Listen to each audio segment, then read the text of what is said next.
আসসালামু আলাইকুম। আমি Mohammad Masudur Rana, AI technician, American dairy limited, Gangni উপজেলা, মেহেরপুর।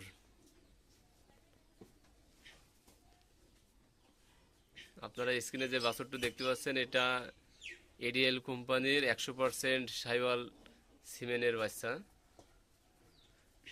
এর বয়স আজকে তৃতীয় দিন। এটা একটা ষাঁড় বাচ্চা। মাশাল্লাহ, তার চার হাত পার গঠন, নাভি, কম্বল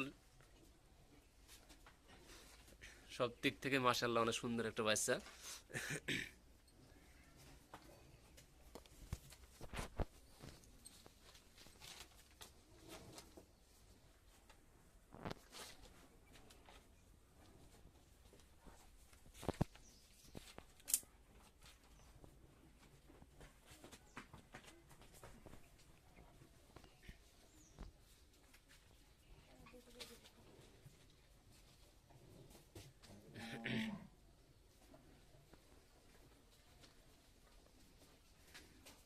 এর মাকে একটু দেখেন।